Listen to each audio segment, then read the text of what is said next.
Assalamualaikum warahmatullahi wabarakatuh.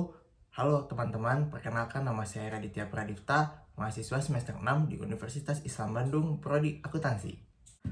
Saya merupakan seseorang yang berambisius untuk menggapai suatu hal, seperti halnya dalam menggapai cita-cita.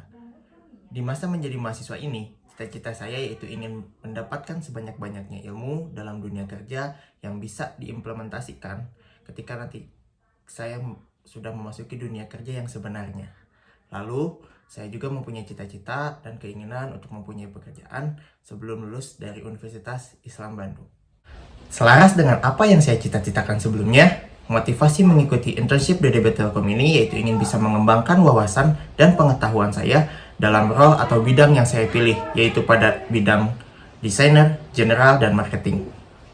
Sedikit bercerita, sebelumnya saya sudah pernah mengikuti magang di instansi BUMN maupun di instansi swasta, akan tetapi menurut saya sendiri apa yang saya sudah lakukan sebelumnya, apa yang sudah saya kerjakan sebelumnya di magang sebelumnya ini belum bisa maksimal, dan saya ingin terus berkembang hingga nantinya ketika saya sudah memasuki dunia kerja, saya sudah bisa matang dengan ilmu-ilmu pekerjaan yang sudah saya dapat sebelumnya ketika saya mengikuti magang-magang yang diselenggarakan oleh kampus maupun di luar gitu.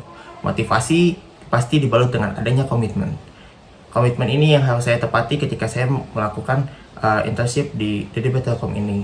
Dalam mengikuti internship DDB Telkom ini, saya berkomitmen akan terus mengikuti dan mengerjakan apa yang menjadi tugas saya nantinya ketika program internship ini sudah berjalan dan ketika nantinya saya diterima di program internship ini.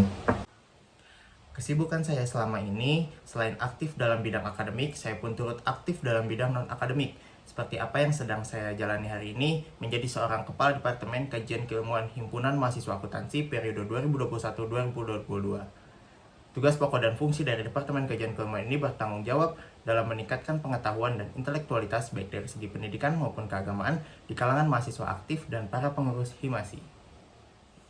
Proyek menarik yang pernah saya lalui yaitu ketika menjadi seorang Kepala Departemen Kajian Keilmuan.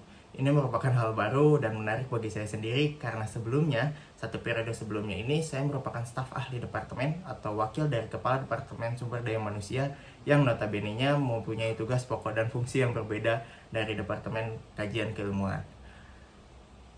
Kepala Departemen memiliki tugas pokok dan fungsi dalam merancang, mengkoordinasikan, dan menstabilkan suasana dari departemen tersebut.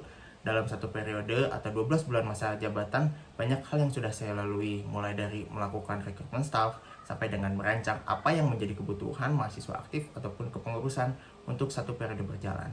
Kendala yang terjadi selama saya menjabat ini yaitu naik turunnya semangat dari para pengurus departemen dalam partisipasinya untuk ikut pada aktivitas atau program kerja yang sudah direncanakan. Akan tetapi hal itu pun sudah teratasi dengan membuat sebuah ide-ide baru yang lebih menarik lagi dan membuat lebih nyaman kembali agar para pengurus lebih semangat dalam menjalani tugasnya.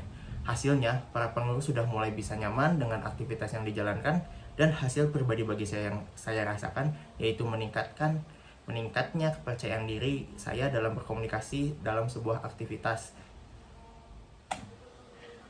Lalu, ada tools-tools yang biasa saya gunakan untuk kebutuhan sehari-hari saya. Yang pertama, ada Microsoft Office. Untuk tingkat kemampuan dari Microsoft Office ini, saya sendiri menilai di angka 8/10. Lalu ada Mayop Accounting, saya menilai kemampuan saya ini ada di angka 6/10. Lalu ada Canva dengan tingkat kemampuan 8/10. Lalu ada Adobe Photoshop dengan tingkat kemampuan 6/10. Ada Corel Draw dengan tingkat kemampuan 6/10. Dan ada juga Adobe Illustrator dengan tingkat kemampuan 5/10. Hal ini akan saya terus tingkatkan agar nantinya semua yang saya kerjakan ini bisa lebih maksimal lagi gitu nantinya untuk segala aktivitas-aktivitas ataupun tugas-tugas yang diberikan. Akhir kata, sekian pemaparan resume pribadi saya sendiri. Saya ucapkan terima kasih kepada pihak interviewer yang sudah menonton pemaparan singkat dari saya. Semoga pemaparan ini membuat interviewer tertarik untuk memilih saya dalam internship DDB Telkom ini. Billahi taufiq wal hidayah. Wassalamualaikum warahmatullahi wabarakatuh.